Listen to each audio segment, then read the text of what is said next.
Est-ce que vous connaissez les labels alimentaires?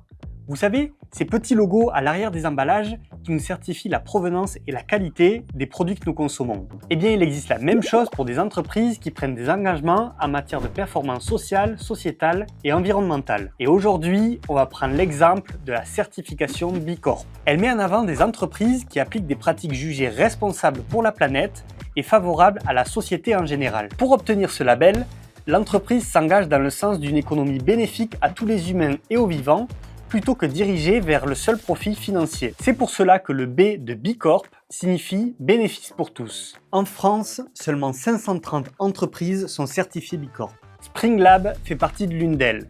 Sa dirigeante Vanessa Wierling va nous expliquer sa démarche. Springlab est un cabinet conseil qui explore de nouvelles manières de faire du conseil. En étant B Corp, on associe 3 expertises, l'innovation, la transformation et l'engagement des parties prenantes pour démultiplier l'impact positif des organisations et des clients qu'on accompagne. La certification B Corp est un référentiel de très haut standard, américains mais aussi mondiaux, qui impose des règles extrêmement exigeantes en matière environnementale, de gouvernance envers les collectivités mais aussi envers les collaborateurs. C'est un modèle de développement de l'entreprise qui préserve à la fois l'environnement, mais aussi qui offre un cadre de travail qui soit vertueux pour les hommes et les femmes qui composent les entreprises. Springlab a choisi de devenir une société B Corp parce que c'est un chemin de transformation où nous avons souhaité aligner nos convictions profondes, personnelles, avec le dessein de l'entreprise.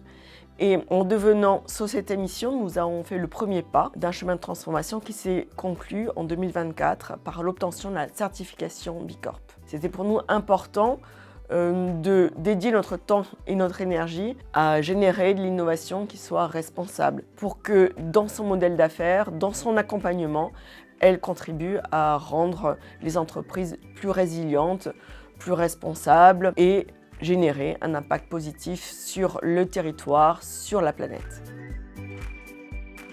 Ce n'est pas qu'une question de business. Il y a effectivement un backlash autour de la cause environnementale, des enjeux environnementaux. Pour autant, l'urgence climatique n'a jamais été aussi forte. En revanche, il est vrai que l'on observe en ce moment quelque chose de l'ordre de l'attentisme, de l'observation et qu'il y a un ralentissement des investissements sur ce type de sujet et qu'on va retrouver en revanche les entreprises beaucoup plus à même d'investir sur des programmes liés à l'intelligence artificielle, par exemple. Lorsqu'on veut obtenir cette certification, il faut vraiment être très au clair sur pourquoi on la veut. Est-ce que c'est parce qu'on veut transformer son modèle d'affaires? Est-ce que c'est parce qu'on veut travailler sa différenciation sur un marché?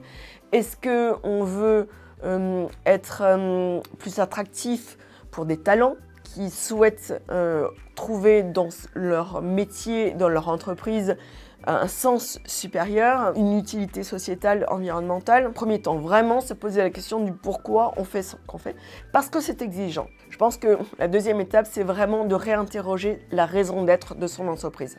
Pourquoi elle est là?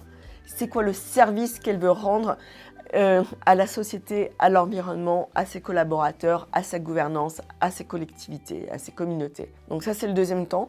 Ensuite, on va aligner cette raison d'être avec ses valeurs, avec ses objectifs stratégiques et on va se mettre en ordre de marche. On va se donner un cap, des objectifs mesurables, donc des indicateurs qui vont nous dire on est sur la bonne voie. Donc c'est partir vraiment de la raison d'être de l'entreprise pour ensuite le déployer dans tous les pans de l'activité.